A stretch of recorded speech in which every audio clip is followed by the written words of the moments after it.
All right, so hello and welcome everybody. My name is Madis Habibinya and I'm a master's student at X University, and I'll be the moderator for today's discussion, where we are joined by Toronto Mayor John Tory and the president of Canada's only professional women's hockey team currently, Toronto 6 President Digit Murphy. Mayor Tory and Digit, thank you both so much for taking the time to be here. Pleasure. Yeah, baby. So before we begin our discussions, we will pay tribute to our Indigenous ancestors and partners with a land acknowledgement.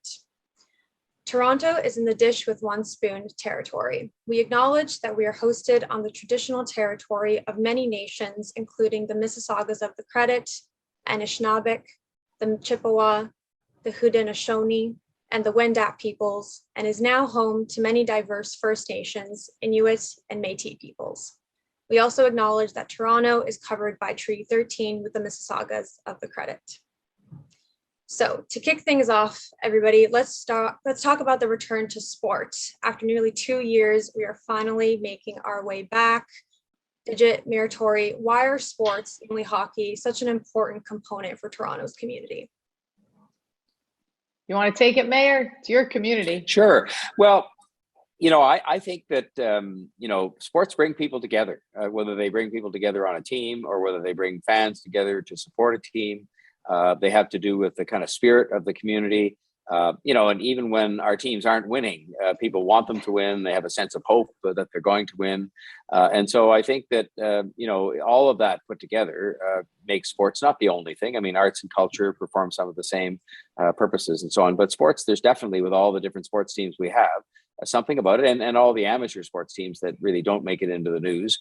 There's something about it that's very unifying, and not to mention, which I'm sure we'll talk about, some of the skills that it conveys and so on to people. But I think the really important thing about it from the standpoint of something like our professional team in the Premier Hockey Federation is that it's somebody to cheer for, it's somebody to get behind, it's somebody that represents the city, it's about civic pride, it's about togetherness. And we've just been through a period where people have been told over and over again not to be with each other. You couldn't even be with your relatives.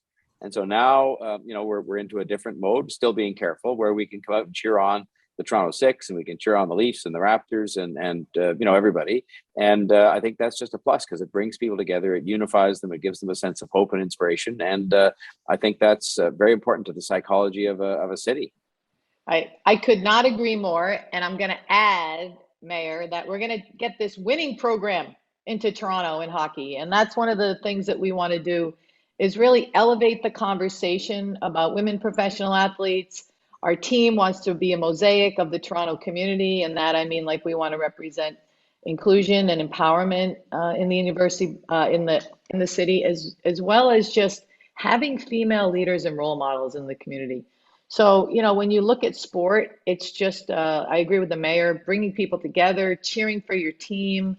I can't wait, because, I feel like we've been bottled up. And Mayor, I don't know if you know this, but we won the regular season last year in the bubble before we were shut down by COVID. So we did actually win a regular season championship. Even though it was a COVID season, we did win. So we already started. Well, I'll say one more thing before we move on, which is that one thing people may not know, because I didn't, to be honest, but I read Digit's, she's going to be too modest to say this herself. I read her resume. And if you want to know, she's like the president, but she's much more than the president of this Toronto Six hockey club.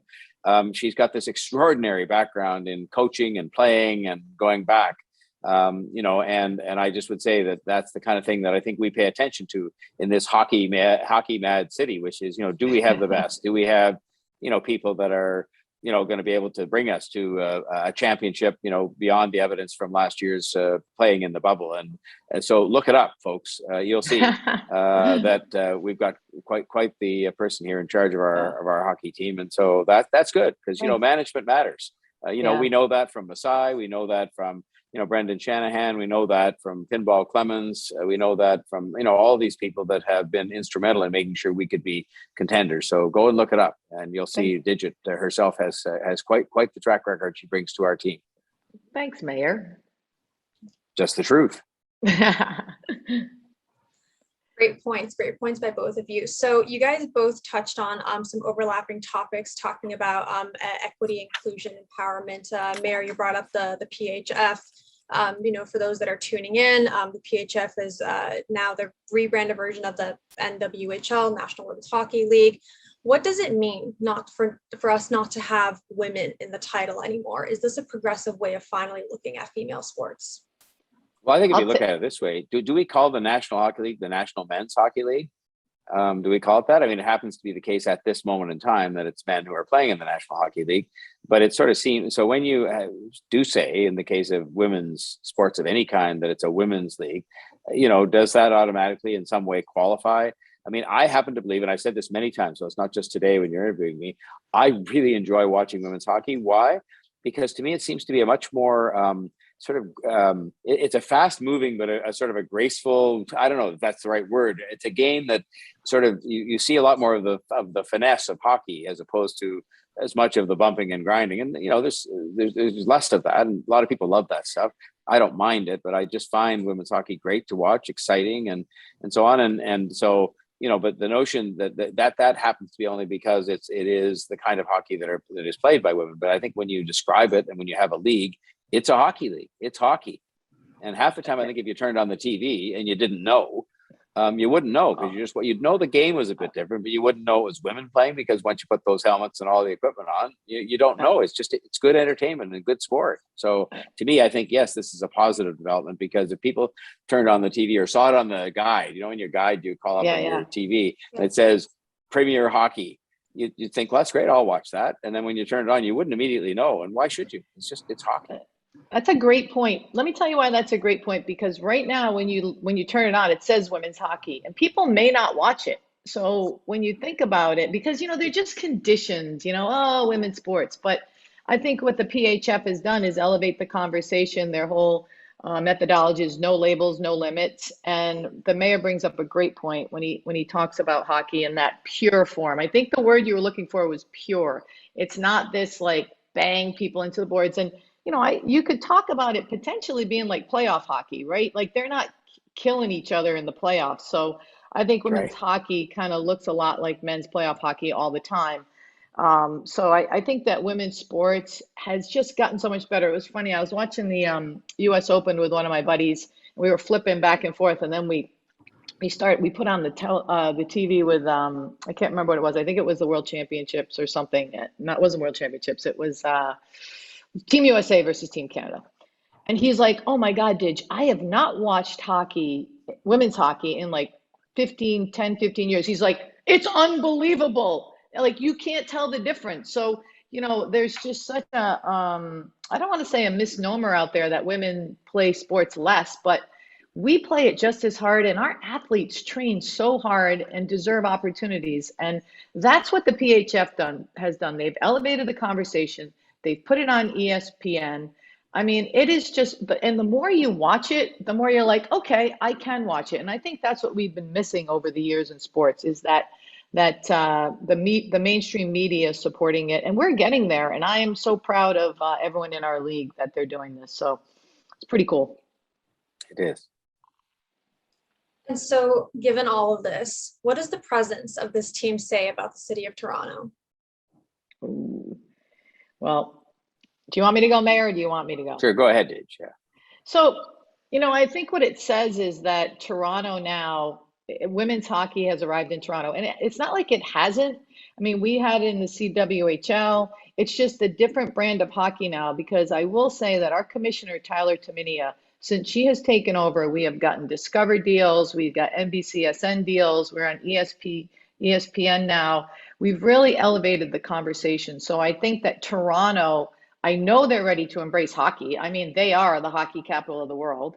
It was funny. I got to tell you, Mayor, when we were in China, we were deciding, because it's so funny, because I'm going back, right? So we had the NWHL and the CWHL. And when I was in China deciding what league do we play in, right? Canada played more hockey. And China was like, hockey is Canada. So, it was like, it's this synonymous brand. So it's just a natural that the NWHL, now the PHF, comes up to Toronto and has that team that we know will be embraced by your community. I mean, I have been in the arenas and people are just like, yes, we're so happy you're here. And I think the more people find out about it by these kind of interviews, the more people are going to be out there. I mean, we want to sell it out. And, at some point we'll talk about the tickets, but it's a very affordable night out with your family. I think that, by the way, is a good point that I will help you make because, frankly, going to see the Leafs is an expensive proposition beyond most people. And it's one of the reasons why the Marlies have a following and why the Toronto Six will have a following, because people love to watch professional hockey. This is professional hockey. It's good professional hockey because I've seen it. And it's affordable. I mean, relative to other kinds that people can only dream of getting to see. But I think having a team here is important because this is the biggest city in Canada. This is the city in Canada. I'd have to say it's the sports capital because we have the only NBA team. We have but we have some things that are missing. We have the only baseball team in Canada. There's some things missing. There's a women's professional soccer team missing. And now the Toronto Six is not missing. It's here. And there's an opportunity to see it. That would have been last year if it weren't for COVID, but this year it's here, and it's well worth watching. It's affordable, it's accessible at the Canlan Arena, and we'll hear more about that as we go along today. But I just think it's important in all of these leagues for Toronto to be represented because we want to be in those leagues. And you know what else? I think it gives hope and inspiration to all the girls and young women that are playing hockey around the city. I've been out, for example, the one I know best is the Scarborough Sharks hockey organization. And you go out there and they're just, I'm not exaggerating, I don't think when I say there are hundreds of girls playing hockey, all ages. And the hockey's good. And it's all really well organized. I mean, it's as organized as any league that existed for decades, but it's been relatively newer, and it's just an inspiration to see. Now it's a natural thing in any family. When I was growing up, it was never assumed that the girls or girls in the family would play hockey. It was assumed to be a guy's thing. Now it's assumed that anybody in the family who wants to play hockey, sometimes the young women are going to be more likely to play than the young men, which is great. But they need a team to sort of look up to, in sports. And so I think it's great we have an entry in the Premier Hockey Federation that is now going to be that team. And it's been there before, but now it's going to be right in front of us. And I think it'll get more attention because it's here and because it's on TV.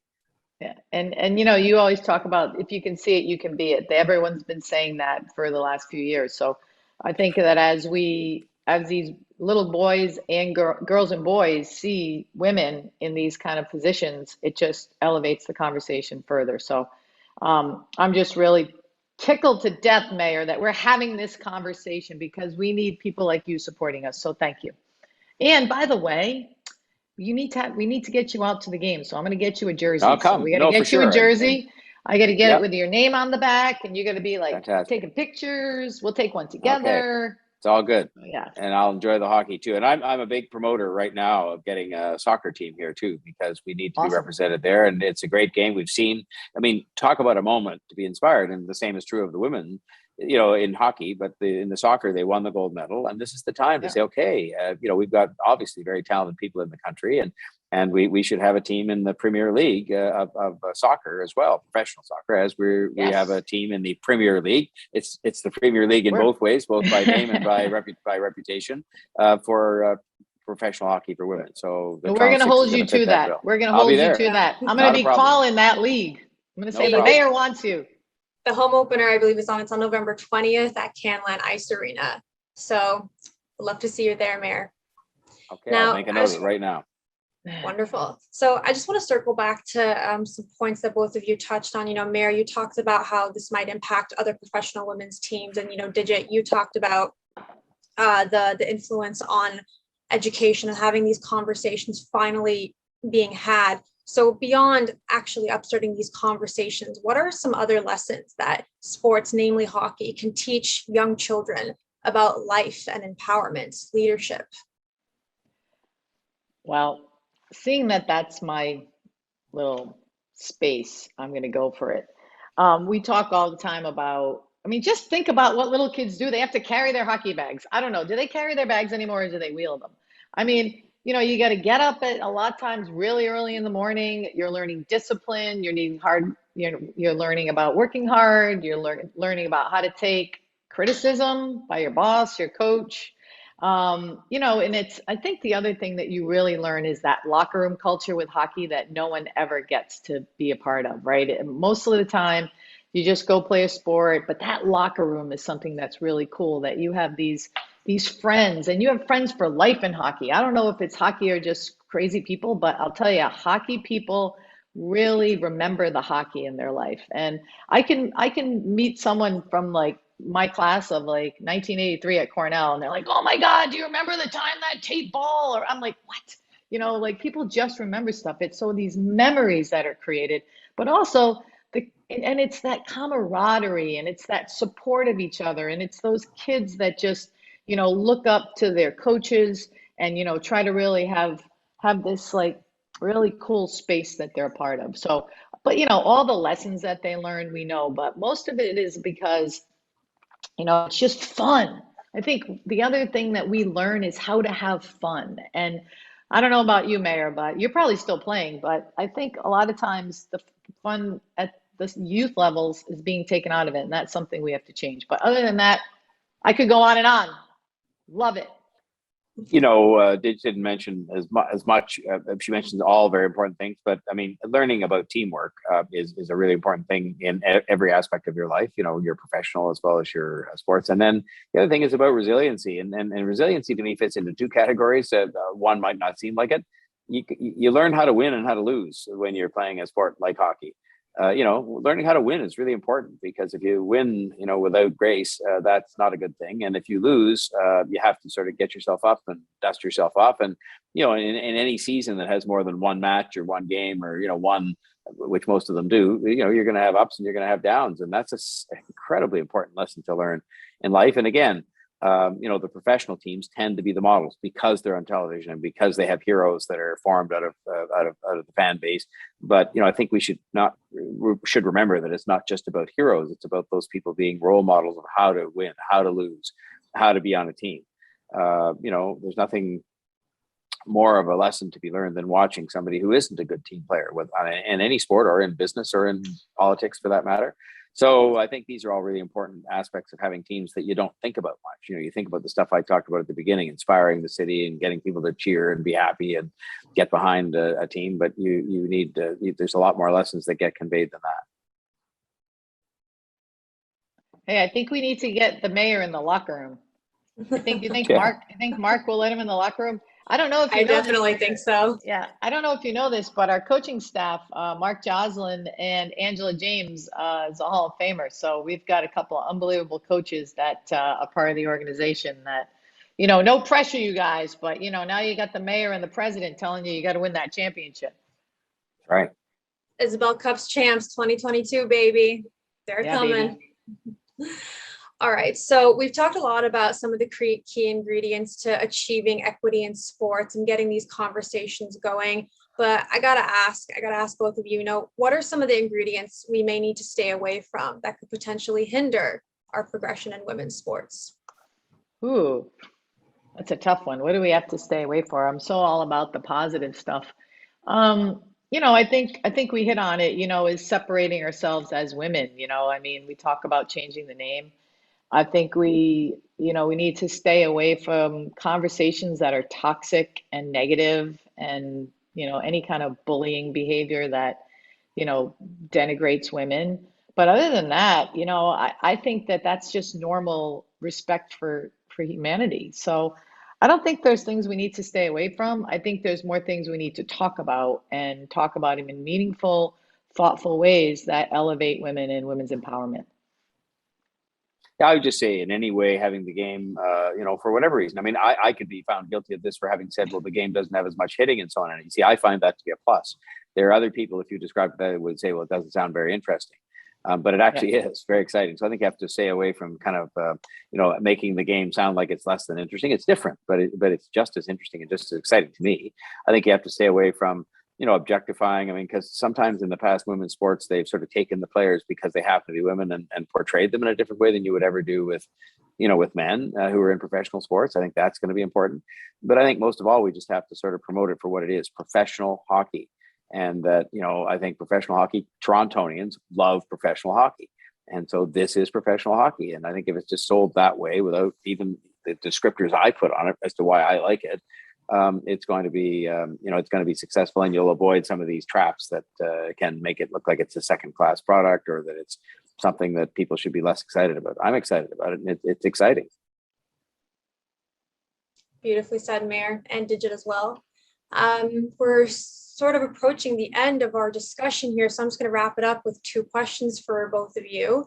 So everything that we discussed today really hinders under the category of female empowerment. Why is that just as important today as it was in the 60s and 70s when the women's rights movement was underway?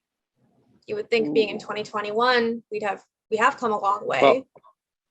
Well, I'll start on that. We have in many areas, whether it's representation of professions or whether, in a whole bunch of different areas. But you know what? I mean, the women's rights movement is still underway, and it'll be underway for as long as, and maybe after we've reached gender parity. I mean, we haven't in many areas, including sports.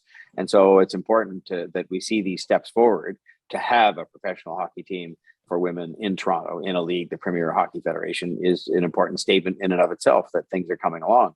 And supporting the team will be an equal message. I mean, supporting the team's not going to go very far and not going to send as powerful a message if it isn't supported, which means buying tickets at the Canlan Ice, what do they call it? Ice Palace or something, don't they? It's called, anyway, Canlan Arena. Canlan Ice, Canlan, yeah. Canlan Ice, just be there, and support this team and support it other than at the arena.